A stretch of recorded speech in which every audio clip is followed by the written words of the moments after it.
A couple days ago, we broke down the players from rounds 1 to 4 that we can't stop drafting. Today, we're going to be breaking down the players from rounds 5 to 8 that we can't stop drafting. The mid rounds, sometimes that's where all the money is made. So we're going to go through 3 players from rounds 5, 6, 7, and 8 that we cannot stop drafting. You guys are probably going to know that there's a lot of wide receiver talk incoming and very little running back talk because this area is notoriously known as the running back dead zone. So without further, ado, without wasting any time, Danny, how you doing?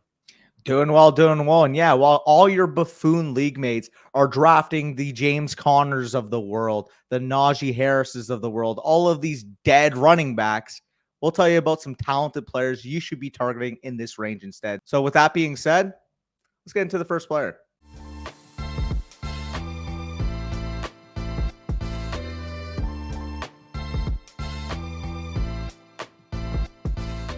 All right, so the round 5 values. This was taken from our draft guide. Of course, if you want it, you can get it for $10 by signing up on Underdog using promo code FSE. Link will be down below in the description for that. You'll also get our weekly start sit rankings throughout the course of the season. But basically, we looked at our FSE rank, so me and Danny's combined rank, and the average of home league sites, Sleeper, ESPN, NFL, Yahoo Fantasy, which I'm sure a lot of you guys drafted on yesterday or drafting on tonight. Maybe you're drafting on later this week or on Labor Day weekend. And we, looked at the differences between our rankings versus the average. So for us, the biggest discrepancies between those rankings were guys like DJ Moore, Kyle Pitts, and Christian Watson in round 5. So we're going to start DJ Moore. Very simple. He's very talented. He's been basically a wide receiver 2-ish or wide receiver 3 in fantasy for a number of years.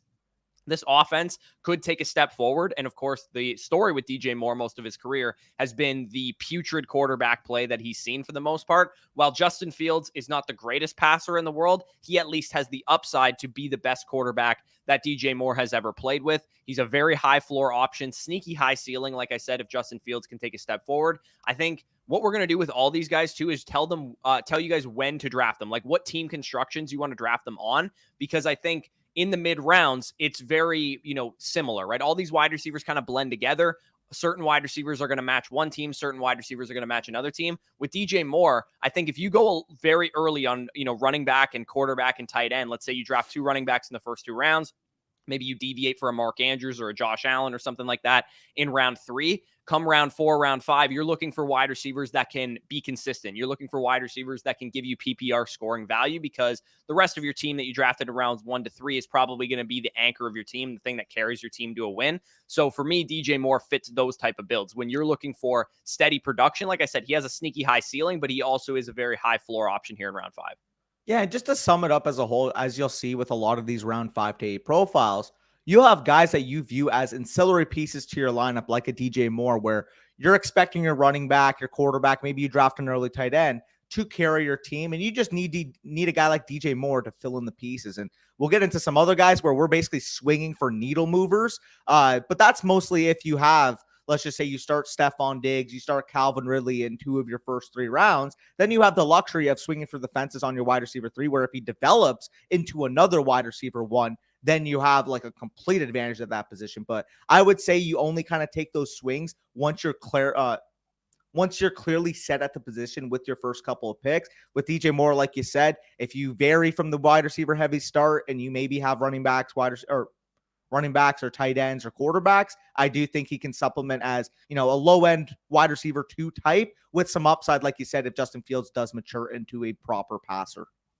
Yeah, absolutely. So, I mean, you talked about the opposite, or we'll talk about the opposite side of the coin right now, because Christian Watson is more of your volatile but talented top 10 in wide receiver rankings last year, top 10 in wide receiver points per game in games that he played over 60% of the snaps. He loses Aaron Rodgers, and Jordan Love's a big-time question mark, but there's very little target competition there in Green Bay. Yeah, 100%. And we know what Christian Watson represents as a player based off what he showed, like he said, down the stretch, where he was, by the way, a top 10 wide receiver. He's this big play upside, get the ball in his hand, 6'4", 205 pounds, 4.3 speed type of wide receiver. And when you're looking at that Packers receiving group, like we're hearing rumblings right now that Luke Musgrave might be the second target on this team. And of course, big ups to Luke Musgrave, talented prospect they took in the second round. But what that really tells me is that the wide receivers aren't really living up to the billing. A guy like Romeo Doubs maybe not looking the part in training camp. Jaden Reed's still a rookie. I think he can develop in the later portion of the second half of the year. But Christian Watson, like, this is his team. He is the wide receiver one. And with Jordan Love, he's going to rely upon him, especially in the early portion of the season. I think Christian Watson can get off to a scorching start. He could be like the wide receiver 6, the wide receiver 7 across the first 6 weeks of the season. And drafting guys you think can get off to phenomenal starts, especially in the rounds 5, 6, 7, 8 range, may give you an opportunity where come week 5, if a guy like, let's just say, Calvin Ridley gets off to a bad start, you may be able to swap them straight up. Yeah, absolutely. He's perfect for your flex, right? If you're going to draft Christian Watson, you should do it in league formats where you lock down a couple PPR wide receivers early. Yep. Like we said with DJ Moore, you can go after DJ Moore when you're a little bit lighter at wide receiver, but when you're going wide receiver heavy, Christian Watson is the perfect swing to take because Jordan Love and Christian Watson, the Jordan Love that I saw at Utah State pushed the ball downfield. He was a little bit more turnover prone, but that meshes perfectly with Christian Watson. And I do think there's a big chance here that we could see a breakout season a la, T. Higgins in recent years, Jalen Waddle in recent years. Second-year wide receivers in the mid-rounds, usually a good bet. Also, good bet is hyper-talented tight ends that get drafted 4th overall with Kyle Pitts, who's the honorable mention of this draft. The Falcons should be vastly improved. I mean, you guys know we're higher on the Atlanta Falcons offense as a whole. He led the position in deep targets last year, despite playing only 10 games. He led the position in target rate. So if the Falcons don't throw at a historically low rate, we're talking about a guy that can legitimately have 135, 140 targets at the tight end position. And that is just if they throw 500 pass attempts, which would be bottom 5 in the NFL still. If Ritter is capable, he can smash. Like, all Ritter has to be is basically like, low end Daniel Jones, like of last year. If he can be that good for this offense, Bijan's going to carry them on the ground. Drake London and Kyle Pitts will carry them through the air. I think Kyle Pitts is a perfect guy to draft as like a deviation if the running back and wide receiver position are dried up in the mid round. So let's say you drafted, one running back in the first round, 3 straight wide receivers come, the end of round 5 or something like that. If all the wide receivers are starting to dry up, if the position's not looking that great, and maybe quarterbacks especially are going a little earlier than you thought as well, instead of reaching for quarterback 7 or something, you can draft, the tight end 5 and Kyle Pitts and get a positional advantage that way. So in the mid rounds, we are looking for deviations at quarterback and tight end. We're not going to talk about too many guys other than Kyle Pitts that are deviations from wide receivers, but keep that in mind. Justin Herbert, Trevor Lawrence, those guys are also very good deviations here in round 5. Yeah, absolutely. And touching quickly on Kyle Pitts before we move on to round 6, if you were to just construct a tight end in the lab, he would be 6'6". He would be 250 pounds. He would run a 4.4. He would have a 34+% target rate as a second-year receiver after having a 1,000-yard season as a rookie tight end. Kyle Pitts represents everything we want from a breakout at the position. Sooner rather than later, he's going to be a consistent 1,300, 1,400-yard tight end. It's just about predicting when it's going to happen, and I'm always willing to be 1 year early than I am 1 year late. Yeah, absolutely. Especially if you went with like more safe projections early on in the draft and you're looking to swing for some upside of value over replacement type of option like Kyle Pitts could be an awesome fit for you. So round 6 values, we're going to talk about his teammate. I actually have Drake London rated over Kyle Pitts, but in ADP right now on multi-site, he actually goes a little bit lower. So Drake London, Mike Williams, and Brandon Aiyuk are our round 6 values. Brandon Aiyuk is the guy that I have rated the highest of the two of us. So I will talk about him. High talent floor, just like DJ Moore. We know Brandon Aiyuk is a talented receiver. Sneaky, he has a sneaky ceiling as well. If anything were to happen to Deebo Samuel, if anything were to happen to George Kittle, and both of those guys have dealt with injuries in the past, so it's not like I'm saying like an outlandish scenario where that actually happens.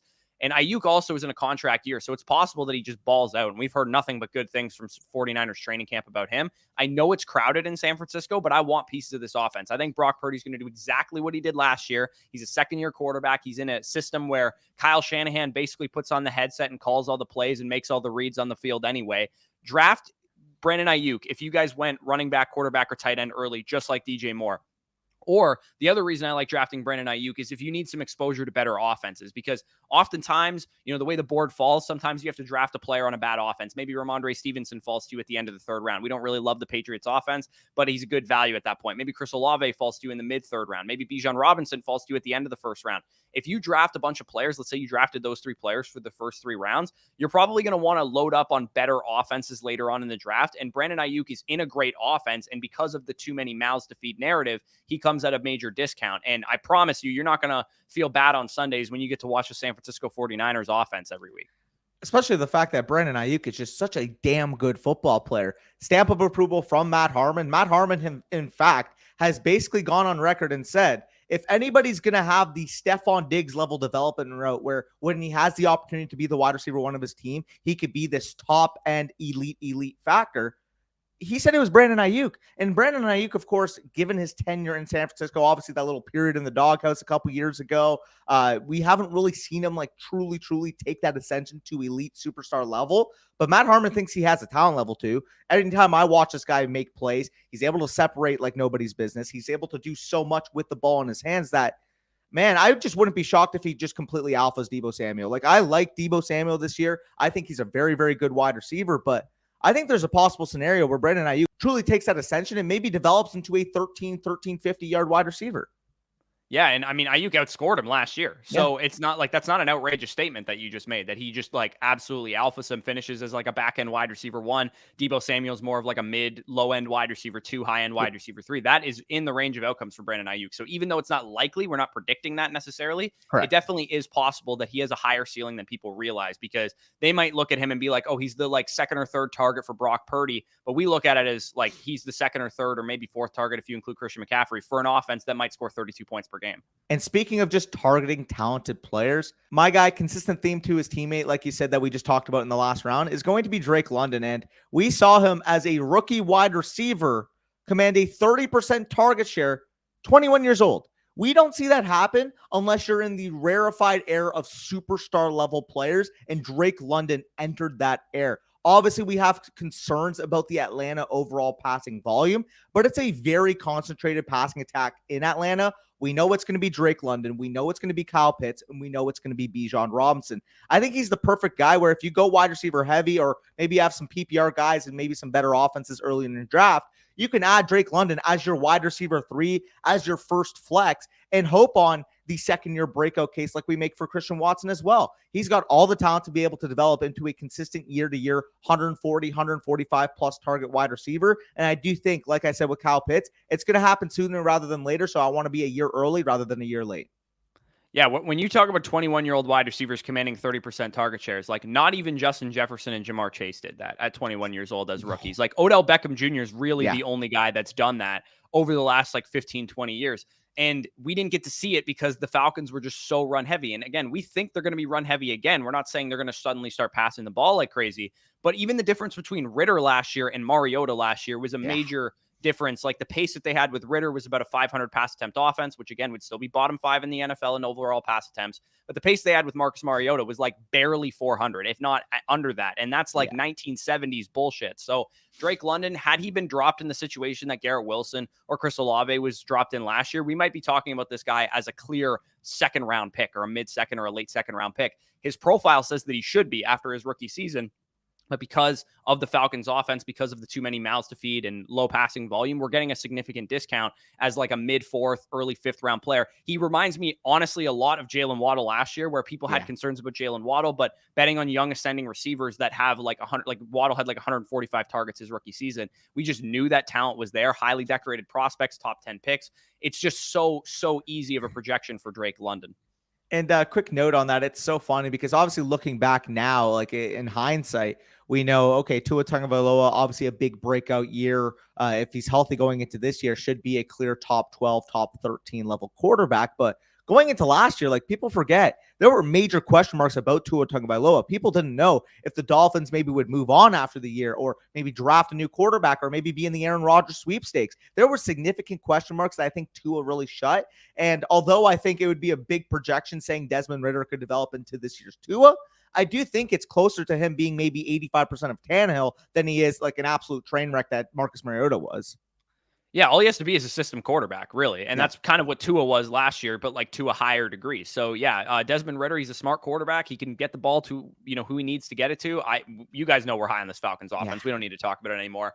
Honorable mention goes to Mike Williams. He's a safe projection on the overall season, but he's volatile week over week. We know this about Mike Williams. He's been this guy his entire career, but this Chargers offense is going to throw 700 times. And Keenan Allen's old. He's injury prone at this point in his career. Quentin Johnston hasn't even cracked the third wide receiver on the depth chart at this point in time. He's basically been playing behind Josh Palmer in the preseason. So that gives a window early on in the season for Mike Williams maybe to be a smash early round or a mid-round pick that you can maybe flip, like we talked about earlier, for a Calvin Ridley if he's having a down stretch, for, a Chris Olave if he's having a down stretch, somebody like that. he definitely fits the same type of teams that Aiyuk fits. If you need wide receivers, maybe you go on, 2 running backs and a quarterback in your first 3 rounds. You draft 1 wide receiver in round 4, maybe run 1 round receiver on round 5. And I know on Sleeper, this guy usually falls to round 6. And you need wide receivers for your team. You need better offensive exposure because you maybe took some risky options on, bad offenses early on. Mike Williams is the perfect guy to be like a complement to your team. He's not going to win you your league necessarily, but he can be a great flex option, can be a great wide receiver 3 in a 3 wide receiver league or something like that. So Mike Williams, definitely a guy that, he doesn't fit every single team, but he definitely is a guy that I'm targeting in the mid 5th, late 5th, early 6th round where he currently goes. Yeah, absolutely. You basically covered everything when it comes to Mike Williams. Very high pass attempt offense, obviously tethered to Justin Herbert, who we expect to throw the ball, like you said, 700 plus times, maybe 35, 40 plus passing touchdowns. He's got the ability to be able to do that, being one of the top 4 or 5 quarterbacks on the planet. So I think we can go on to our round 7 values. We pretty much covered everything we needed to. And let's start off with another ancillary weapon on what we expect to be a very good offense. I'll let you take it away with Christian Kirk. Yeah, and Christian Kirk is exactly kind of the Aiyuk case as well. He's a great. Yeah. We know he's talented. He had like a top 24 season last year. He's a good PPR guy. Some people are lower on Ridley, and even though we're higher on Ridley, I still like Christian Kirk because some people are worried about Christian Kirk not playing on the outside because he was playing in the slot in the preseason. The Jags led the NFL in 11 personnel last year. So their base offense, 85, 90% of the time, is going to be 3 wide receivers anyway. So I'm really not concerned. I actually think it's better that Christian Kirk is playing in the slot because I think he's a better slot receiver than he is an outside receiver.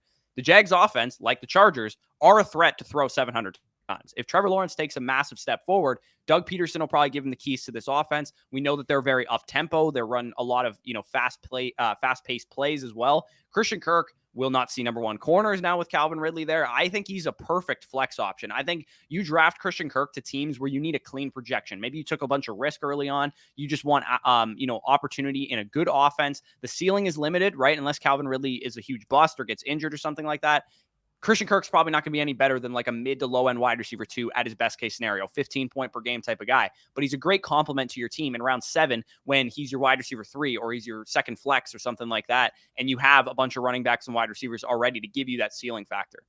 Yeah, I mean, Christian Kirk last year showed what he's able to do. Now you add a guy like Calvin Ridley, like you said, taking a lot of pressure off of him, taking the responsibility of number 1 corners. We could see this Jaguars offense reach a new level, maybe top 3, top 5 overall offense in the NFL.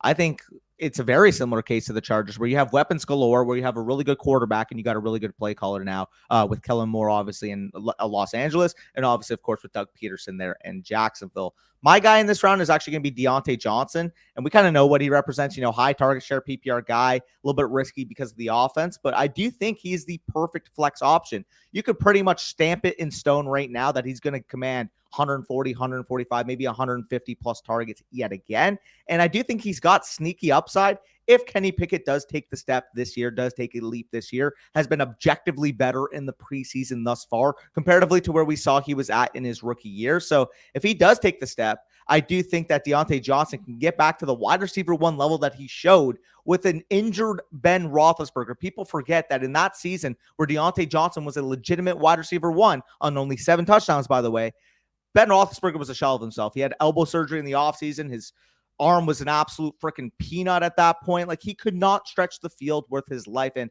although Kenny Pickett, isn't known for having a strong arm, it's definitely stronger, I think, than that point of Ben Roethlisberger's career. Not to mention Deontay Johnson can just flat out win on every single level, whether it's in the intermediate game, whether it's, the short game, whether, of course, he can dominate down the field. I feel like he's shown he can separate at every single level. And I'm not just saying that out of my ass. Matt Harmon does agree. One of the highest graded receivers in terms of reception perception on a year-on-year basis. He's just good at getting open. And if Kenny Pickett does improve and can get the ball in the right spots, I think we are in store for a big bounce back when it comes to Deontay Johnson. And it's a very similar case, like you said, to a guy like DJ Moore, where if you draft, running back, quarterback, tight end early, and you need that consistent wide receiver 2 projection from your wide receiver 2 or 3, Deontay Johnson is your guy.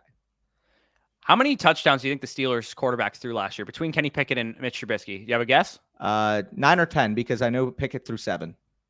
They threw 12, which was dead last in the NFL, behind the New York Jets and like Tennessee Titans, like teams that couldn't throw a passing touchdown to save their life. That's why Deontay Johnson underperformed. That's why Pat Freiermuth underperformed. Their peripherals were very strong, high target share guys. If they were in an offense where the quarterback threw, let's say, 24 touchdowns, which I don't think is out of the range of outcomes for Kenny Pickett if he takes a step forward. Like, for what it's worth, Andy Dalton threw that many last year, and the Commanders quarterbacks combined threw that many last year. Then we're talking about a guy that has, 1,200 yards, 6 touchdown upside. He's going to be a mid wide receiver too if that happens. And if Kenny Pickett is better than we think, he has even more upside than that. I'm not totally expecting that kind of outcome, but it's in the range of outcomes for Deontay Johnson that he still has the same low-end wide receiver 1 ceiling that we saw with a corpse of Ben Roethlisberger at that point in the season. And the Steelers, for what it's worth, aren't usually as run-heavy as they were last year. They typically are a pass-heavy operation, and I think Pickett will have a little bit more free reign to throw. Yeah, absolutely. And you're talking about a round 7 cost right now. Like, if we're talking about a round 7 cost player having a, mid-range wide receiver 2, high-end wide receiver 3 type of range of outcome, that's just already a value in its own right. You don't need these guys, all of them, to be a wide receiver 1 level projection at their ceiling. Sometimes hitting on a wide receiver 2 in the 7th round is really good value. And I get it. You want to mix up your portfolio. If you drafted a lot of, boomer bust guys early, I think Deontay Johnson is the perfect complement to those guys, where if 1 or 2 of them misses, at least Deontay Johnson is still getting you by. Yeah, absolutely. All these players are going to fit different team archetypes, right? You're building your team. It's like a symphony, right?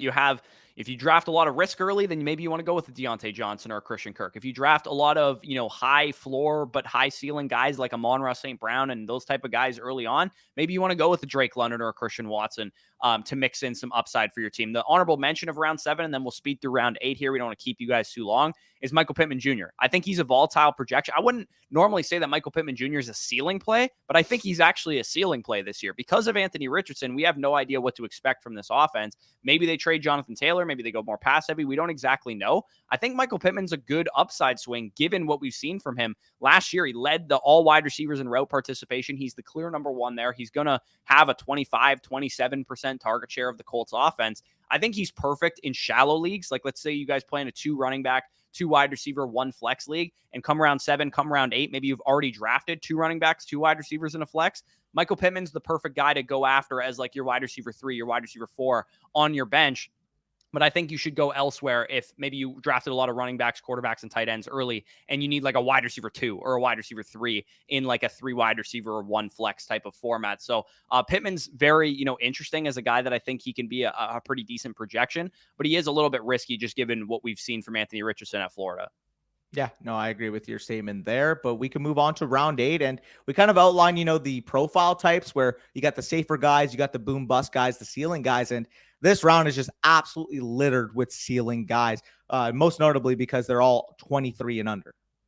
Yeah, and it actually makes a lot of sense that we're talking about this because you could draft one of the round 5 guys that we talked about, one of the round 6 guys that we talked about, and one of the round 7 guys that we talked about, and then add one of these guys to your team as, your bench option. So let's say in round 5, maybe you go for a safer option like DJ Moore because you only have 1 wide receiver already on your team. In round 6, maybe you go on a ceiling play. You grab Drake London. Round 7, maybe another safer guy. You grab Christian Kirk. Come round 8, your starting roster is pretty much already filled out. You can take a shot on Jahan Dotson, Jordan Addison, or Jackson Smith-Njigba, the 3 guys that we have in round 8.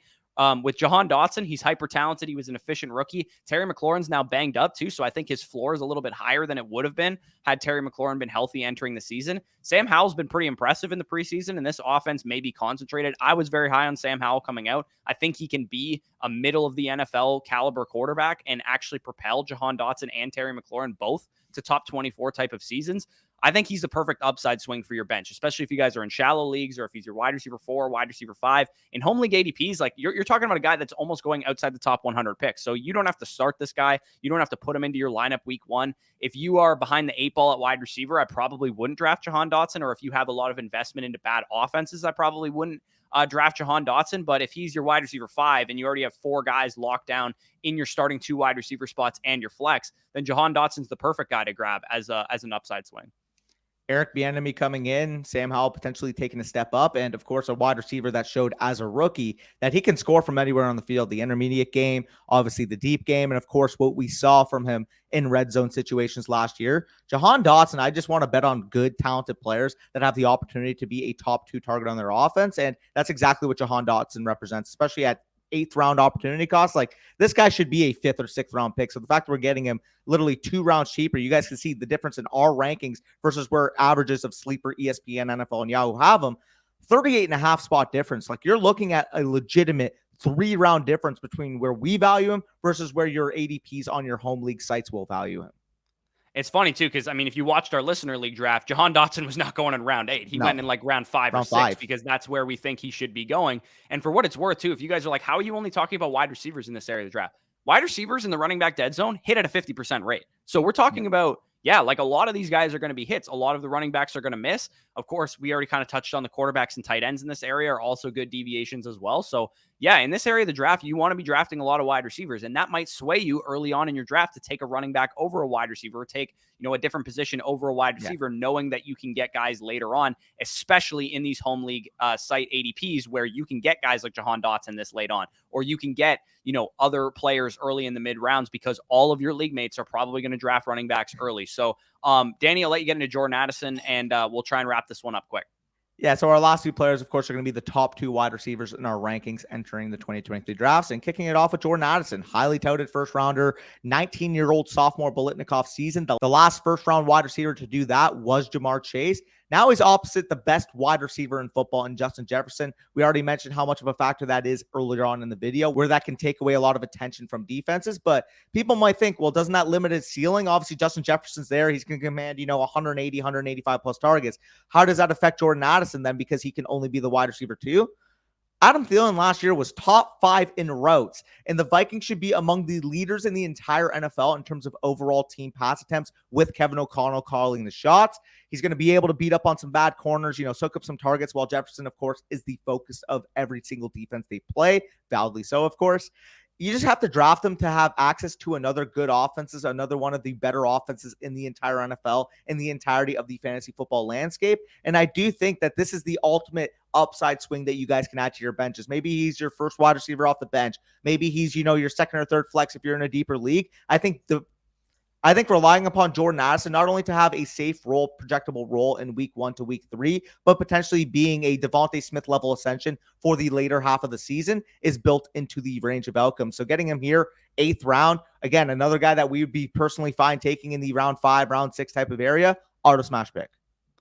Yeah, like Chris Olave was the number 1 of the Saints last year, right? He was the number 1 receiver. He was clearly the best guy there. He had 119 targets, 72 receptions, 1,042 yards, and 4 touchdowns. The Saints threw the ball like probably 150 times less than the Vikings will throw the ball this year. Jordan Addison can have 120 targets, 1,100 yards, 6 touchdowns, maybe even higher than that because, in the red zone, they don't have Dalvin Cook anymore. Justin Jefferson's going to get double covered or whatever. TJ Hawkinson also maybe a huge beneficiary of this as well. With Jordan Addison, you have a very easy, like if you remove Justin Jefferson's expected production from the offense, there is still a ton left over for Jordan Addison and TJ Hawkinson to both be, Addison can be a top 24 wide receiver in points per game. TJ Hawkinson can be a top 3, top 5 tight end in points per game. And Justin Jefferson could still be far and away the best receiver in fantasy, or far and away one of the best 3 receivers in fantasy. So I think people get, they overthink when somebody's not a number 1 or not a number 2 or whatever. But Jordan Addison, when you look at the overall pie of the Vikings offense, there is a lot of meat left on the bone after you give Justin Jefferson what he rightfully deserves, which is like 190 targets, 1,800 yards, 12 touchdowns. You give him a massive workload like that. I mean, Cousins still going to throw like probably 20 more touchdowns than the 12 that you give to Justin Jefferson. Well, for what it's worth, in terms of projectable role in their offense, obviously, of course, TJ Hawkinson is there as well compared to, the other team I'm just going to mention, but like Tyreek Hill was a 1,900-yard wide receiver last year, and we just saw Jalen Waddle as a second-year wide receiver have over 1,300 receiving yards. So for those of you that say, well, how can he have a high ceiling if another high ceiling option is on that offense? When you're paying 8th-round opportunity cost and you have the opportunity to take a talented player with an 1,100, 1,200, maybe even 1,300-yard ceiling, let's just look at it objectively. Where do we think a guy like Jordan Addison will go in fantasy drafts in 2024? I think it's way more plausible he's a 3rd or 4th round pick than he's going to be a repeated 7th or 8th round pick this time next year. Yeah, and if the Vikings offense was expected to throw 525 times, we wouldn't be having this conversation. But the pass attempts, the up-tempo pace that they run, it makes it more likely that they produce more than just Justin Jefferson from a fantasy perspective. So he's the perfect guy if you need access to a better offense, like Danny said, or if you just need an upside swing for your bench. If you're in a shallow league, 2 wide receiver, 1 flex type of league, draft Jordan Addison in the 8th round, stash him on your bench. He'll probably make your starting lineup in no time. Jackson Smith-Njigba, the other top rookie wide receiver from the 2023 class, hyper talented, but he is injured right now. And he is, unlike Jordan Addison, in a little bit of a worse situation because DK Metcalf and Tyler Lockett, proven target earners, and I expect the Seattle Seahawks to not quite throw as much as the Minnesota Vikings. I think Jackson Smith-Njigba is the perfect late season play. And for that reason, I would only draft him in this area in shallow league formats or, leagues where he's a bench stash. So if you've drafted 3 wide receivers already or 4 wide receivers already, I think JSN's the perfect guy to go after. But if you're in a deeper league, 3 wide receiver, 2 flex type of league, and you're on the board in the 8th round and you got to decide between Jordan Addison and JSN, I would easily take Jordan Addison, just knowing that JSN, 1, is injured already, and 2, is probably not going to be as good as Addison, at least early on in the season. Yeah, no, I agree with that analysis. Like, if they were both healthy, I think it's a relative conversation. I would still slightly prefer Addison, but with the news of the injury, like, it is a little bit more murky. However, we're playing for that late season upside. We're playing for that potential 20% target share on what could be a top 10 offense in Seattle. So if he's falling in your drafts, like round 8's already a fall for us in our rankings, I'm more than comfortable scooping up JSN, assuming you have a contingency plan. Yeah, absolutely. So that was rounds 5 to 8, our mid-round smash players, guys that we can't stop drafting in the mid-rounds, most of them being wide receivers outside of Kyle Pitts, who's basically a wide receiver. So basically was mid-round wide receiver smashes in this video. If you guys got some value from it, go down below, hammer the like button, subscribe to the channel if you guys are new around here. If you want our draft guide, of course, some of you guys indicated that you're drafting, this week, next weekend, whatever the case is, you can get our draft guide for just $10 when you go to Underdog Fantasy. You deposit $10 using the promo code FSE. You'll get our draft guide as a free gift for doing that. You'll also get our weekly start sit rankings as a free gift for doing that. So during the season, if you want to know in week 4, do I start Jordan Addison or JSN? That will all be available in our weekly start sit rankings. And of course, if you can't play Underdog or if you already have an account, you can get that stuff on flockfantasy.com, promo code FSE for 30% off over there. That will have, and if you sign up for an annual membership, not only will you get a free Zoom consultation, you'll also have yourself covered from the redraft season to the in-season content to the off-season content when we're talking about rookies and prospects, tail the tapes, and all that good stuff. That will cover you for the entirety of the year, all the way up to your draft next year, basically. So that basically is an incentive to sign up, and you also get 6 months for free when you sign up annually as well. So if that interests you,